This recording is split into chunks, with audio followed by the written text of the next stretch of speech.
پانی دیا جاتا ہے، پانی لگایا جاتا ہے، اس کی آبیاری کی جاتی ہے، اس کی دیکھ بھال اور نگرانی کی جاتی ہے۔ اور فرمایا رمضان المبارک کی مثال ایسے ہے کہ جیسے فصل پک کر تیار ہو گئی ہے اور اس فصل کو کاٹا جاتا ہے۔ تو ان 3 مہینوں کو اللہ رب العزت نے اپنی معرفت کا ایک موسم بنایا ہے، اپنی عبادت اور بندگی کا ایک موسم بنایا ہے، اپنے قرب کا ایک موسم بنایا ہے۔ اس لیے ان میں سے ہر مہینے کو اللہ نے فضیلت عطا فرمائی، عظمت عطا فرمائی،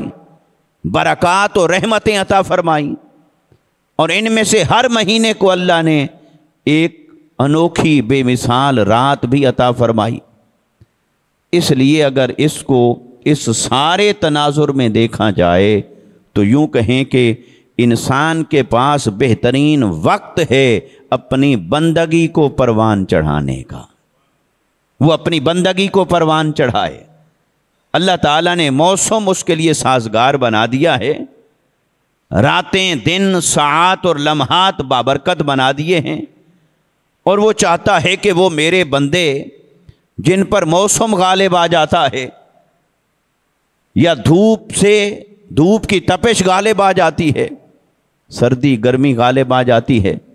یعنی نفس کا غلبہ ہو جاتا ہے، شیطان کا غلبہ ہو جاتا ہے، مادی زندگی کا غلبہ ہو جاتا ہے، یا تجارت اور کام کرتے ہوئے کوئی انسان سے بھول چوک ہوتی رہتی ہے، نسیان ہوتا ہے، غلطی ہوتی ہے، خطائیں ہوتی ہیں، تو وہ جو انسان سے کمی بیشی ہوتی ہے اس کی زندگی کے اندر، کہیں فسق و فجور ہو گیا، خطائیں ہو گئیں، صغیرہ گناہ، کبیرہ گناہ، تو اللہ تبارک و تعالی نے بندے کو سال کے اندر کئی ایسے موسم عطا فرمائے کہ جس کے اندر وہ اپنی بندگی کو پھر پروان چڑھائے۔ وہ جو ایمان کا پودا ہے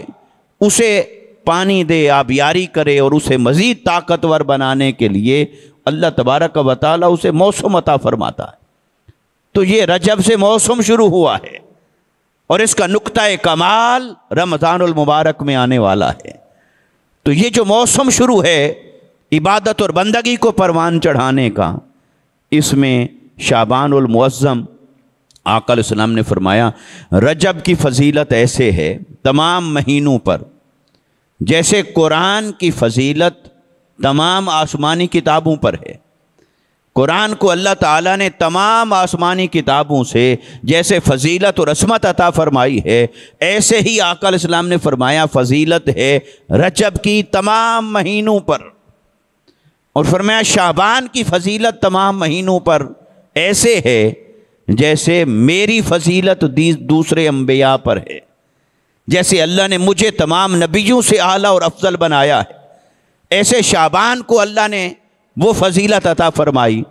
اور فرمایا باقی رہا رمضان، رمضان کی فضیلت ایسے ہے باقی تمام مہینوں کے اوپر جیسے اللہ کی فضیلت تم میں سے کسی ادنا ترین پر ہے۔ اللہ نے ایسی فضیلت عطا فرمائی رمضان المبارک کو۔ تو گویا یہ سفر ایک جاری و ساری ہے، یا یوں کہیں کہ رجب شریف کے اندر معراج مصطفیٰ تھا، اسی سے ابتدا ہوئی ہے معراج بندگی کی۔ آقا علیہ السلام جو شب معراج تحفہ لائے، وہ تحفہ بھی نماز تھا، اور وہ نماز کیا ہے؟ وہ آقا علیہ السلام نے فرمایا الصلاۃ معراج المؤمن، وہ نماز مومن کی معراج ہے۔ گویا میں اپنی معراج کر کے آ رہا ہوں اور تمہارے لیے معراج لا رہا ہوں، تمہارے لیے معراج کا تحفہ لایا ہوں، تم اس کے ذریعے سے معراج کو پاؤ گے۔ تو آقا علیہ السلام نے ان مہینوں کے اندر بڑا خاص اہتمام فرمایا۔ آقا علیہ السلام کثرت کے ساتھ ان مہینوں میں روزے رکھتے تھے، اور آپ نوافل کی کثرت کرتے، عبادت اور بندگی کی کثرت کرتے، استغفار اور توبہ کی کثرت کرتے، اور وہ اہتمام آقا علیہ السلام کا ثابت ہے، حتیٰ کہ آقا علیہ السلام ایام 20 کے روزے رکھتے تھے۔ ایام 20 کہتے ہیں ہر مہینے کے چاند کے اعتبار سے 13، 14 اور 15، یہ جو 3 دن ہیں، ان 3 دنوں کے روزے اس کو ایام 20 کہتے ہیں۔ یہ مستحب روزے ہیں، نفل ہیں، مستحب ہیں، تو آقا علیہ الصلوۃ والسلام اس کا اہتمام فرماتے، اور کبھی آپ اسے ترک بھی کرتے، اور اکثر آپ کا معمول مبارک یہ کہ ہر مہینے میں یہ 3 روزے آپ رکھتے، اور کبھی پھر جنگیں، سفر، غزوات، مصروفیات، تو آقا علیہ الصلوۃ والسلام کی اگر ایام بیز کے روزے کسی سال کے رہ جاتے تو پھر آقا علیہ الصلوۃ والسلام ان تمام روزوں کو شعبان المعظم کے اندر جمع فرما لیتے تھے۔ آقا علیہ الصلوۃ والسلام ان روزوں کو شعبان میں جمع کرتے اور پھر شعبان المعظم میں روزے رکھتے تھے۔ اور حضرت عائشہ صدیقہ رضی اللہ تعالی عنہا سے مروی ہے، اسی طرح حضرت ام سلمہ رضی اللہ تعالی عنہا سے آقا علیہ السلام کا معمول مبارک روایت کیا گیا کہ آقا علیہ السلام کثرت کے ساتھ روزے رکھتے تھے اس ماہ مبارک کے اندر، اور کبھی تو ایسا ہوتا کہ آپ لگاتار روزے رکھتے جاتے، اور اس سے حضرت عائشہ صدیقہ رضی اللہ تعالیٰ عنہ فرماتی ہیں اندازہ ہوتا تھا کہ اب آقا علیہ السلام کسی بھی شعبان میں روزے ترک نہیں کریں گے، ہر شعبان میں روزے رکھیں گے، یعنی اتنے اہتمام سے روزے رکھ رہے ہوتے۔ اور کبھی ایسا بھی ہوتا کہ شعبان المعظم آتا اور آپ روزے نہ رکھتے، اور ہمیں پھر ایسے لگتا کہ شاید اب چھوڑ دیے ہیں تو کبھی بھی نہیں رکھیں گے، لیکن آقا علیہ الصلوۃ والسلام کبھی ترک فرماتے، کبھی اختیار فرماتے، اس لیے تاکہ کہیں امت پر فرض نہ ہو جائیں۔ یعنی اللہ رب العزت اپنے پیارے حبیب صلی اللہ علیہ وسلم کا جو عمل مبارک دیکھتا تھا تو اللہ فرماتا ہے حبیب تیری ادا ایسی پسند آئی ہے کہ اب میں سب پر لازم کرتا ہوں، ایسے کیا کرو۔ تو آقا علیہ الصلوۃ والسلام پھر اس کو ترک فرماتے تاکہ ان کے چھوڑنے سے امت کے لیے گنجائش نکل آئے۔ ایسے آقا علیہ السلام نے مسواک کے بارے میں فرمایا اگر مجھے اپنی امت کے اوپر مشقت کا لحاظ نہ ہوتا، خیال نہ ہوتا کہ یہ بڑی مشقت میں پڑ جائیں گے، تو میں ان پر لازم کر دیتا کہ ہر نماز اور ہر وضو کے ساتھ مسواک کرو۔ ایسے ہی آقا علیہ الصلوۃ والسلام نے تراویح کا جو اہتمام فرمایا، تو تراویح آقا علیہ السلام نے ادا فرمائی مسجد نبوی میں،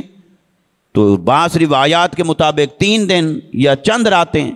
آقا علیہ الصلوۃ والسلام نے تراویح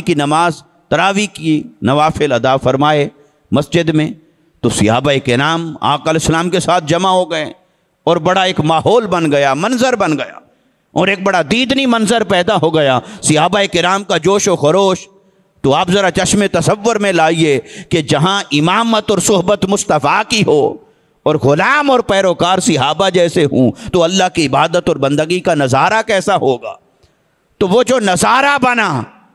تو آقا علیہ السلام کے دل میں فوراً خیال آیا کہ اس حسین نظارے کو دیکھ کر کہیں رب جبرائیل کو ہی نہ بھیج دے، حبیب ایسے ہی سب پر لازم کر دیا ہے۔ تو میرے آقا صلی اللہ علیہ وسلم نے اس کے بعد گھر میں اپنے حجرہ مبارک کے اندر الگ اور تنہا نوافل ادا فرمائے، تراویح کی نماز ادا فرمائی۔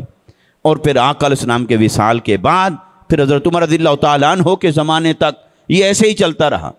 5 بندے وہاں پڑھ رہے ہیں، ایک وہاں پڑھ رہا ہے، 2 ادھر پڑھ رہے ہیں، کوئی لمبی صورتیں پڑھ رہا ہے، کوئی چھوٹی پڑھ رہا ہے۔ تو حضرت عمر بن خطاب رضی اللہ تعالیٰ عنہ نے دیکھا تو فرمایا کہ آقا علیہ السلام کی وہ جو حکمت تھی کہ کہیں فرض نہ ہو جائے،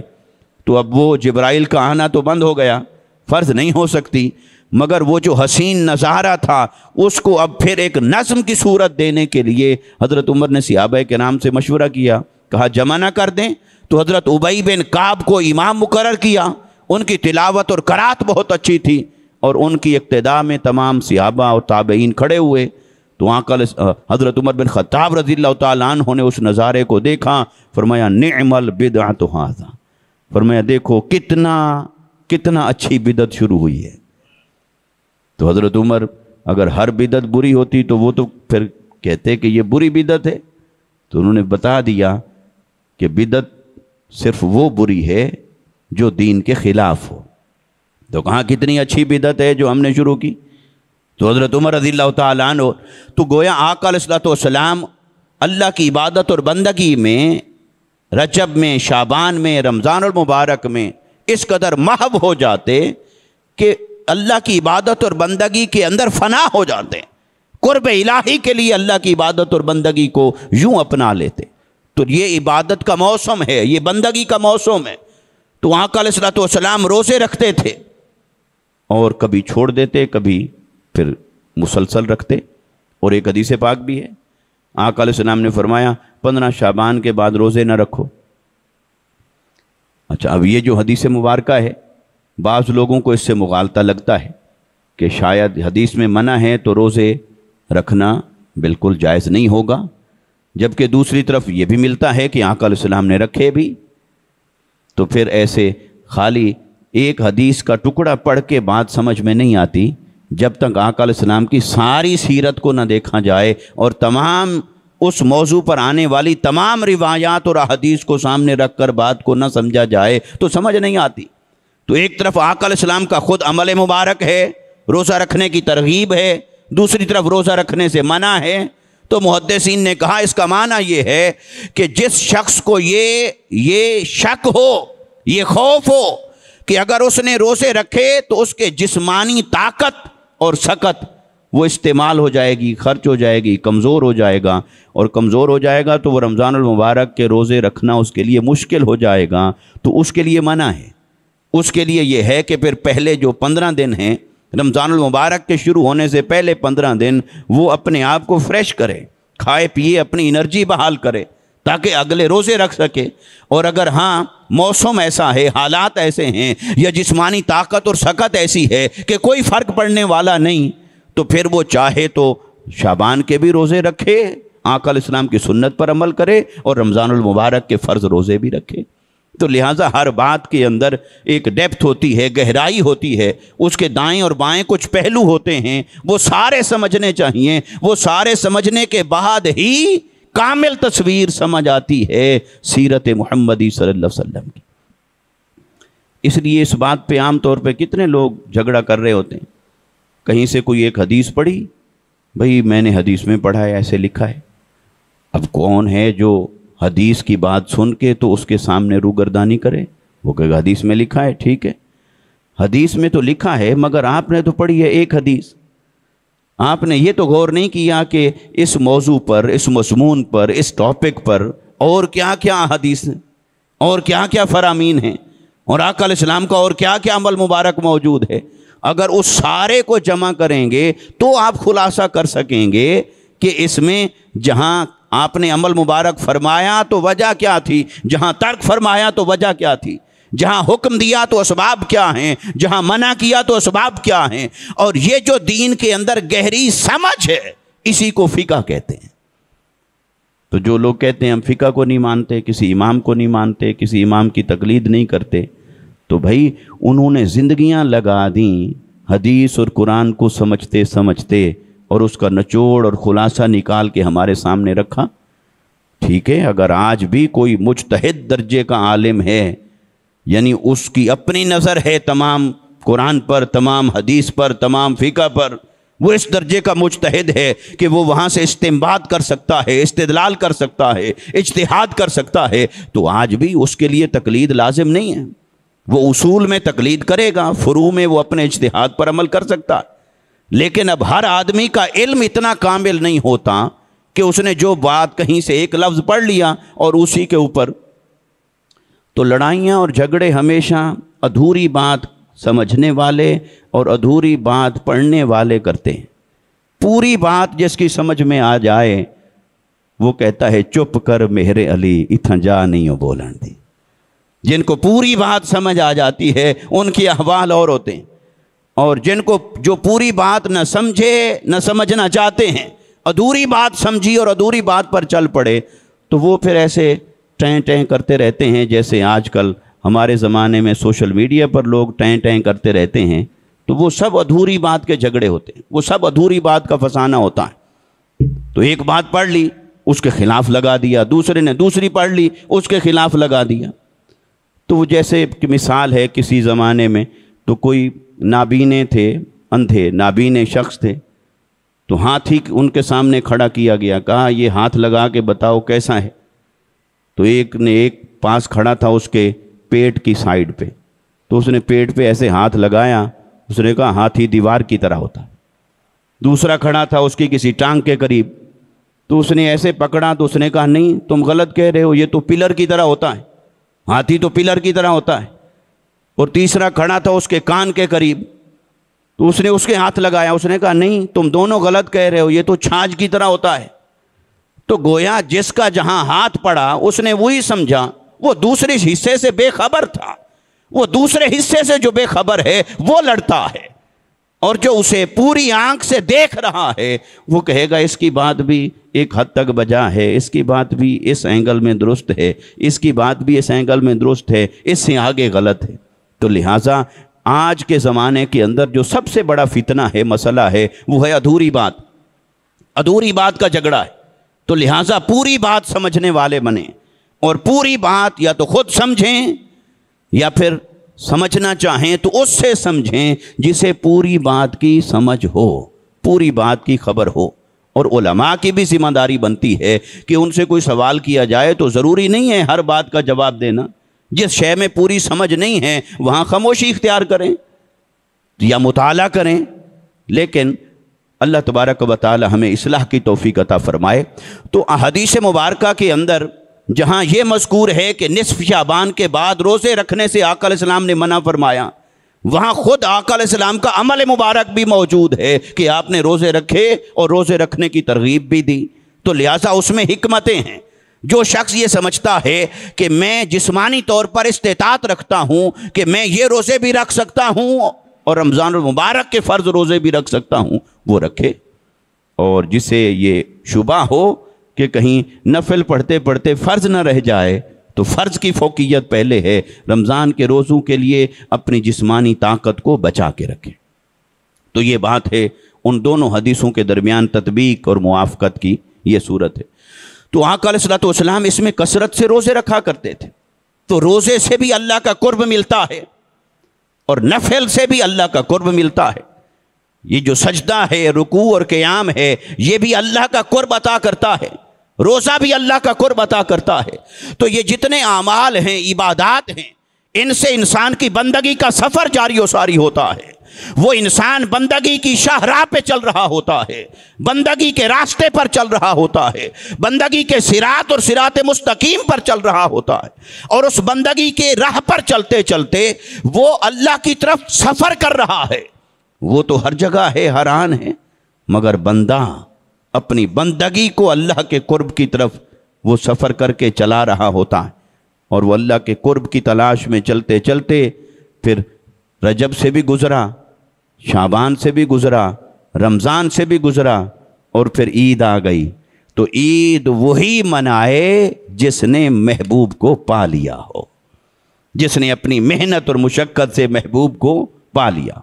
اب ہماری عیدیں تو ہو گئیں کپڑوں کے ساتھ وابستہ، ہماری عیدیں ہو گئیں گھروں کی سجاوٹ اور ان کی زینت کے ساتھ وابستہ۔ یہ تو بچوں کے لیے ہوتا ہے، یہ تو بچوں کے لیے موٹیویشن کے طور پر ہے بھی چلو بچے اس ایونٹ کو، اس دن کو، رات کو، مہینے کو کوئی خاص سمجھیں۔ وہ خاص تب سمجھیں گے جب انہیں کوئی شے ملے گی۔ تو لہٰذا وہ بچوں کی موٹیویشن تو اسی میں ہے، ضرورت اپنی جگہ، ضرورت تو ہر ایک کی ہے، مگر موٹیویشن کے لیے بچوں کے لیے تو ہے، مگر ہم بڑوں نے بھی سمجھ لیا یہی عید ہے۔ عید یہ نہیں، عید کیا ہے کہ اللہ کی عبادت اور بندگی میں بندہ یوں فنا ہو جائے کہ اسے کچھ پھل ملے، اسے کچھ لذت حاصل ہو، اسے کوئی نور کا جلوہ حاصل ہو، اس کا من روشن ہو جائے، اس کا باطن روشن ہو جائے، اندر کی تاریکی چھٹ جائے، وہ فسق و فجور کی ظلمتوں سے باہر نکل آئے، وہ نیکی اور تقوی کے نور کی راہ پر چل پڑے۔ تو اپنے اوپر محنت کرے، اپنے اوپر محنت کرے۔ بیمار ہو تو کچھ نہ کچھ علاج معالجہ، کچھ غذا سے اپنی توانائی کو بحال کرتا ہے۔ تو یہ جو ہمارے اوپر زندگی کے اثرات پڑتے ہیں، ہر قول کے، فعل کے، عمل کے، آنکھ نے کچھ دیکھا، اس نے روحانیت کو متاثر کیا، کان نے کچھ سنا، اس نے ہمارے دل کی دنیا کو جا کے میلا گدلا کر دیا، ایسے کچھ کھایا، کچھ پیا، تو وہ جو انسان کے روحانیت پر جو میل کچیل آتا رہتا ہے، اس میل کچیل کو دھونے کے لیے اللہ نے یہ موسم عطا فرمایا۔ فرمایا وہ اپنے من کی دنیا کو دھو لو، اسے آباد کر لو، ریفریش ہو جاؤ۔ کیونکہ انسان ہے ہی ایسا، انسان ہے ہی ایسا، وہ تو کوئی دانا دانا نکلا جو ایسا باکمال ہوا کہ کبھی نفس اور شیطان کے حملے کا شکار ہی نہیں ہوئے۔ وہ تو کوئی دانا نکلا وہ تو حضور غوث عبد القادر جیلانی رضی اللہ تعالیٰ عنہ جیسے ہوئے، وہ حضرت خواجہ غریب نواز جیسے ہوئے، وہ حضرت شاہ نقش بند جیسے ہوئے، وہ حضرت سری سختی جیسے ہوئے، وہ قاضی ایاز جیسے ہوئے، وہ جنید بغدادی جیسے ہوئے، وہ حضرت رابعہ بصری جیسی ہوئی. تو وہ ایسے چند دانے تو ہوئے کہ جنہوں نے اللہ کی عبادت اور بندگی کی روح کو پا لیا. مگر یہ کہ ہم میں سے ہر ایک پر لازم ہے کچھ نہ کچھ تو دانا پانی کھائے، اللہ کی عبادت اور بندگی میں سے، اللہ کی معرفت میں سے کچھ تو حاصل کرے. یہ کھانے پینے کے لیے تو ہم نہیں آئے، جو کھا پی رہے وہ روح کی غذا ہے، اس کے لیے ہر ایک پر لازم ہے. اللہ نے ہر ایک کو مکلف فرمایا. تو چلو ان جیسے نہ صحیح، ان کی راہوں پر چلنے والے تو بنے. تو چلو اور کچھ نہیں تو ان کی مجلس میں جوتیوں والی جگہ پر بیٹھنے والے تو بنے.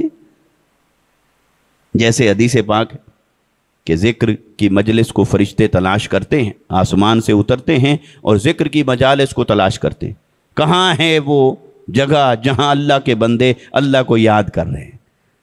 تو وہ فرشتے ڈھونڈنے کے لیے نکلتے ہیں، اور اس رات بھی نکلتے ہیں، شب قدر بھی نکلتے ہیں. تو وہ آ کے دیکھتے ہیں کہ ایک جگہ اللہ کا ذکر ہو رہا ہے، پھر وہ فرشتہ بیٹھ جاتا ہے، پھر وہ دوسروں کو بلانے لگ جاتا ہے، بھائی ادھر آ جاؤ، یہاں خوراک مل رہی ہے، یہاں غذا مل رہی ہے، دیکھو بندے اللہ کا ذکر کر رہے ہیں، بڑا مزہ آ رہا ہے، ادھر آ جاؤ. تو وہ فرشتے آتے ہیں، حتیٰ کہ آقا علیہ السلام نے فرمایا اتنے فرشتے جمع ہو جاتے ہیں شب قدر میں اتنے فرشتے جمع ہو جاتے ہیں کہ زمین سے آسمان تک وہ بھر جاتا ہے. اور پھر واپس جاتے ہیں اللہ کی بارگاہ میں، اور وہ سب جانتا ہے کیسا قادر مطلق ہے، سب جانتا ہے انہوں نے کیا کیا، یہ کہاں گئے تھے. پھر وہ ان سے پوچھتا ہے ہاں بھئی کہاں سے آئے ہو؟ تو باری تعالیٰ کیا تیرے علم میں نہیں ہے؟ اس کے علم میں تو ہے، مگر وہ اس انسان کے بارے میں ان فرشتوں سے سننا چاہتا ہے کہ جس انسان کو اس نے نائب بنایا اور فرشتوں نے اعتراض کیا تھا. تو وہ ان کی زبانی ان سے پوچھنا چاہتا ہے کہ وہ میرے بندے کی شان بیان کریں، میرے بندے کی محبت دیوانگی کا کچھ تذکرہ ہو جائے، میرا بندہ کیسے مجھے یاد کر رہا تھا. تو وہ پوچھتا ہے کہاں سے آئے ہو؟ وہ کہتے ہیں باری تعالیٰ ہم گئے تھے ایک جگہ فلاں بستی میں، فلاں جگہ فلاں شہر، تو وہاں کچھ بندے ملے، وہ تیرا ذکر کر رہے تھے، ہم بھی ان کے ساتھ کچھ دیر بیٹھ گئے. تو اللہ پاک فرماتے اچھا تو وہ کیا کر رہے تھے؟ تو فرشتے عرض کرتے ہیں باری تعالیٰ وہ تجھے یاد کر رہے تھے، وہ تیرا ذکر کر رہے تھے، وہ تیری یاد میں بیٹھے تھے، انہوں نے اپنے دلوں میں تیری یاد کو سجا لیا تھا، اپنی زبان پر تیرے ذکر کو سجا لیا تھا. وہ تیری تسبیح کر رہے تھے، تیری حمد کر رہے تھے، تیری ثنا کر رہے تھے، تیری پاکی بیان کر رہے تھے، تیری توحید کے اعلان کر رہے تھے، تیری شان بے نیازی کی باتیں کر رہے تھے. اچھا اور کیا کر رہے تھے؟ تجسس انسانوں میں تو ہوتا ہے لا علمی کی وجہ سے، مگر وہ اپنے بندوں کے ذکر کو بڑھا رہا ہے، طویل کر رہا ہے، کسی طرح یہ ذکر چھڑا رہے. اچھا اور کیا کر رہے تھے؟ وہ عرض کرتے ہیں باری تعالیٰ وہ تجھ سے تیری جنت مانگ رہے تھے. اللہ پاک فرماتا ہے اچھا تو کیا انہوں نے میری جنت دیکھی ہے کہ کتنی حسین ہے؟ وہ عرض کرتے ہیں باری تعالیٰ نہیں دیکھی تو نہیں، مگر وہ جو انہوں نے قرآن میں پڑھا اور تیرے حبیب سے سنا اسی پر ہی ان کا یقین ہے، ایمان بالغیب اسی پر ہی یقین ہے کہ جنت بڑے انعام و اکرام کی جگہ ہے. تو وہ تجھ سے تیری جنت کا سوال کر رہے تھے. تو اللہ پاک فرماتا ہے انہوں نے دیکھا؟ کہتے ہیں نہیں. پھر اللہ پاک فرماتا ہے پھر تم سارے گواہ ہو جاؤ، جو بن دیکھے میرے اس انعام کے تالے پر سوالی بن کے بیٹھے تھے، میں نے ان سب کو جنت عطا فرما دی. اچھا پھر اللہ پاک فرماتے ہیں اچھا اور کیا کہتے تھے؟ تو عرض کرتے ہیں باری تعالیٰ اور وہ تیری جہنم سے پناہ مانگ رہے تھے، تیرے عذاب سے پناہ مانگ رہے تھے. تو اللہ پاک فرماتا ہے کیا انہوں نے میرا عذاب دیکھا؟ کیا انہوں نے اس جہنم کو دیکھا ہے جس سے وہ ڈر رہے تھے؟ کیا اس کی ہولناکی کو دیکھا ہے جس سے وہ ڈر رہے تھے، جس سے ان کے دل لرز رہے تھے؟ کیا میرے اس عذاب کی سختی کو انہوں نے اپنی آنکھ سے دیکھا؟ تو فرشتے عرض کرتے ہیں باری تعالیٰ نہیں دیکھا تو نہیں، مگر وہ سن کے اور پڑھ کے تیرے عذاب سے، تیرے جلال سے، تیری جباریت سے، تیری قہاریت سے وہ ڈر رہے تھے، خوف زدہ تھے، تیری شان بے نیازی سے ڈر رہے تھے کہ معلوم نہیں کیا کرے، وہ قادر مطلق ہے، کیا فیصلہ کرے ہمارے بارے میں۔ تو اللہ پاک فرماتا ہے اچھا اگر وہ بن دیکھے اتنا ڈر رہے تھے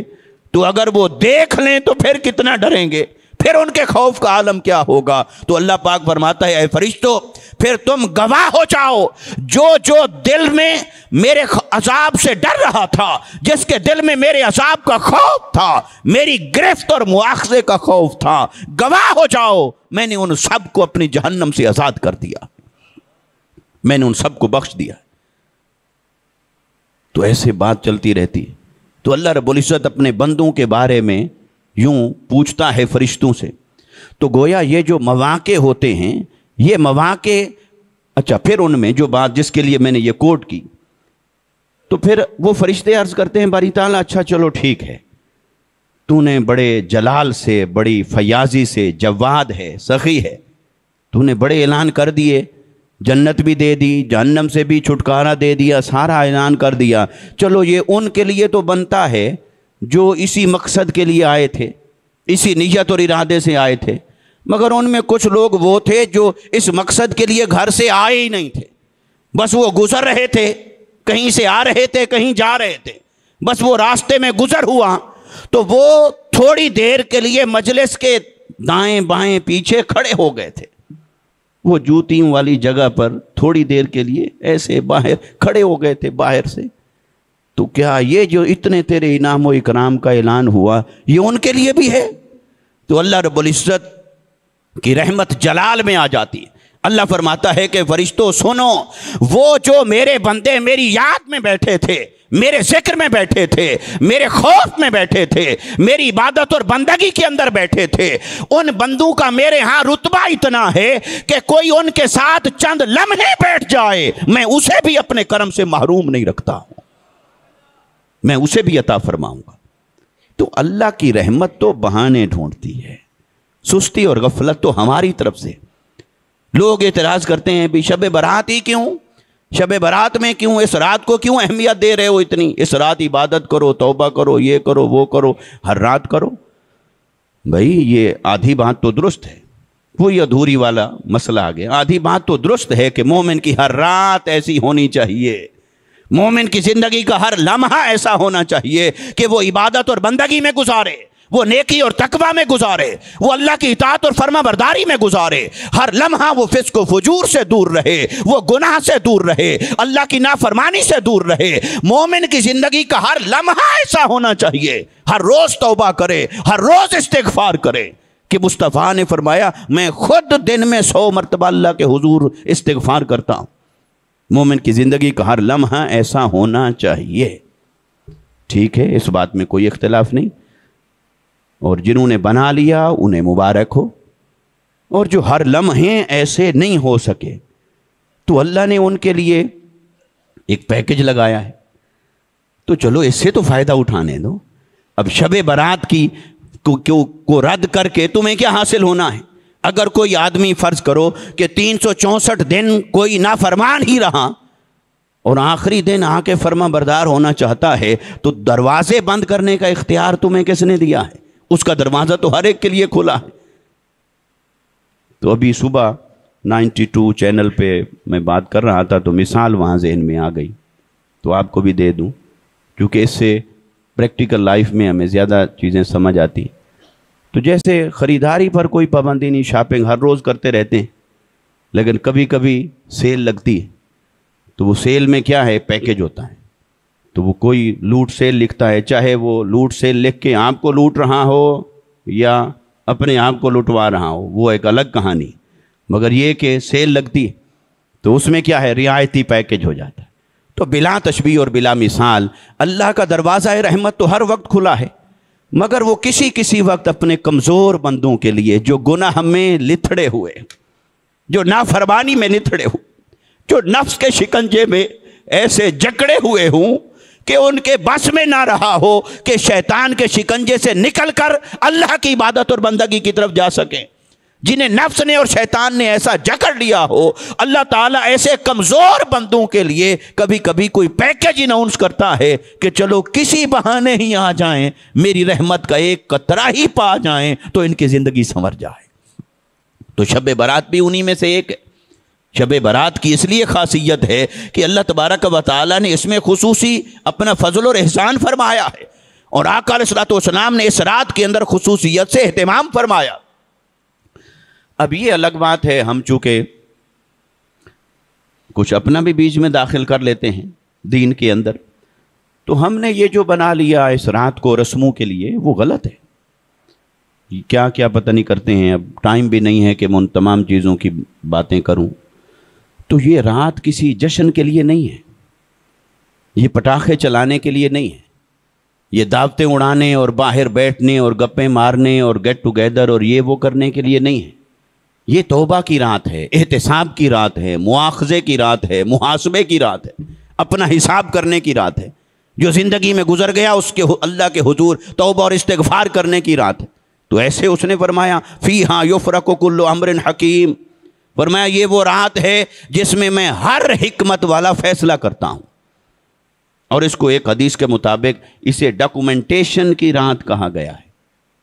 کہ اللہ کی جو تقدیر ہے، تقدیر کی کچھ چیزیں، فائلیں اللہ تعالیٰ فرشتوں کے حوالے کرتا ہے، جن سے جو کام لیتا ہے، زندگی والا فرشتہ، موت والا فرشتہ، رزق والا فرشتہ، بارش برسانے والا، اولاد کی خوشخبری سنانے والا، تو اللہ کے جو فیصلے ہیں اللہ ان کے سپرد کرتا ہے۔ یہ لو لے جاؤ، یہ سال بھر کا تمہارا یہ اسائنمنٹ ہے، یہ سال کا کام ہے، یہ لے جاؤ، سال پورا کرو، پھر اس رات پھر آنا، پھر اجلاس ہوگا، پھر اگلا ٹاسک تمہیں دیا جائے گا۔ یہ ڈویژن آف ورک ہے، یہ ٹاسکنگ ہے۔ تو اللہ تبارک و تعالیٰ نے فرمایا فالمدبرات امرا، میں فرشتوں کے ذریعے سے اپنے تمام کاموں کی تدبیر لگاتا ہوں۔ یہ فرشتے میرے کاموں کی تدبیر کرنے والے ہیں، مینجمنٹ کرنے والے ہیں۔ حالانکہ وہ مینجمنٹ کا بھی محتاج نہیں، وہ کسی کی مدد کا بھی محتاج نہیں، مگر اس نے ایک اپنا نظام بنایا ہے، اس نظام کے تحت فرشتوں کی ذمہ داریاں ہیں۔ تو جب فرشتوں کی ذمہ داریاں ہیں، اور حدیث میں ذکر آیا ان کا، رزق پر بھی فرشتہ مقرر ہے، موت پر بھی مقرر ہے، ہر کام پر فرشتہ مقرر ہے، تو اللہ پاک ان کے حوالے کرتا ہے۔ تو یہ فرمایا اس رات میں وہ ان کے حوالے کرتا ہوں، فیصلہ کرتا ہوں۔ اس لیے آقا علیہ الصلوۃ والسلام نے جو اہتمام فرمایا اس کا معنی یہ ہے کہ جب اللہ ہمارے ماضی کی 1 سال کی فائل کو کلوز کر کے ہمارے نامہ اعمال میں فائل کے اندر، الماری کے اندر جمع کر رہا ہو، اور پھر اگلے سال کی چیزیں فرشتوں کے حوالے کر رہا ہو، تو اس لمحے اگر بندہ آنسو بہا کر اللہ کے حضور توبہ کر رہا ہو تو اس کی رحمت کا عالم کیا ہوگا۔ اس لمحے کو اگر بندہ اللہ کی رحمت کو راضی کر رہا ہو، وہ توبہ کر رہا ہو، وہ پچھتا رہا ہو، وہ ندامت میں بیٹھا ہو، وہ شرمندگی میں بیٹھا ہو، وہ اپنے گناہ اور فسق و فجور کو یاد کر کے اللہ سے ڈر رہا ہو، اس سے معافی مانگ رہا ہو، اور آئندہ کے لیے وعدہ کر رہا ہو کہ میں اس راہ پر نہیں چلوں گا، اے باری تعالیٰ مجھے طاقت عطا کر کہ میں تیری اطاعت اور بندگی کی راہ پہ چلوں، میں گناہ اور نافرمانی کی راہ سے بچوں، تو اللہ پاک کی رحمت کو اس پر ترس آتا ہے، پھر اللہ پاک اسے اپنا نور عطا فرماتا ہے، رحمت اور برکت عطا فرماتا۔ تو لہٰذا جب اس رات کی بات آتی ہے تو اس رات کا اہتمام لازم ہے،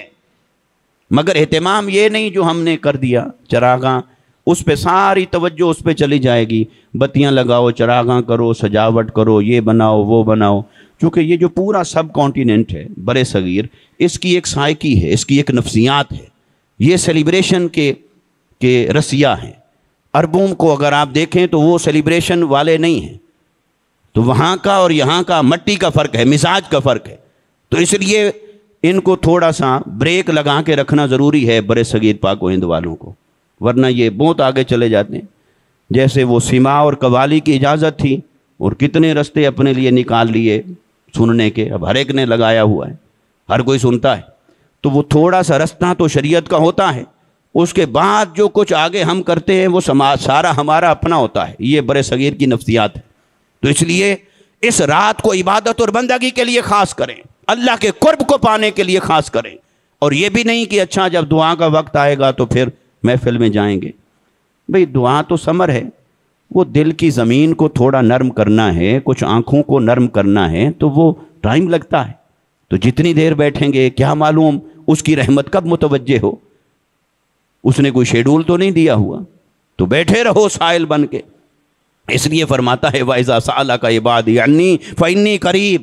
اے حبیب صلی اللہ علیہ وسلم، جب میرے بندے آپ کی خدمت میں آ کر میرے بارے میں سوال کریں، میرے بارے میں کچھ پوچھیں، تو آپ انہیں بتا دیا کرو میں دور نہیں، میں تو ہر لمحہ تمہارے قریب رہتا ہوں، میں قریب ہوں،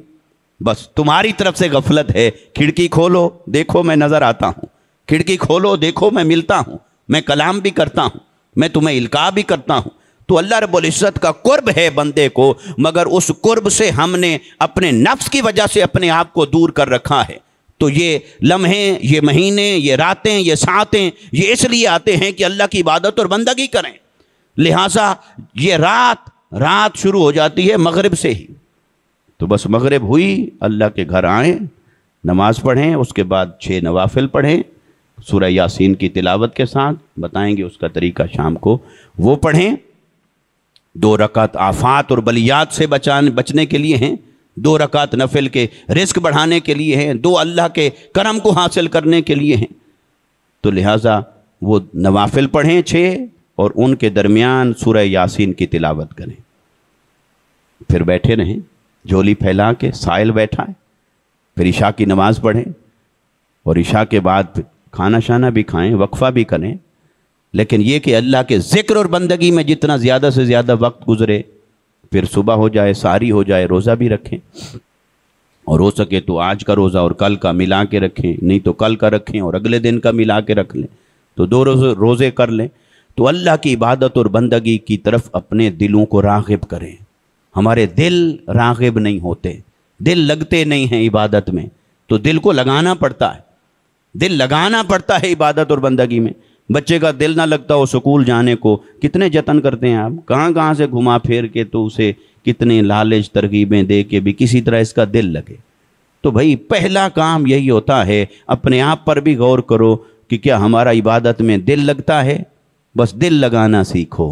جب دل لگ جائے گا تو پھر دل بر بھی نصیب ہو جائے گا۔ وَمَا عَلَيْنَا إِلَّا الْبَلَاغُ الْمُبِينُ۔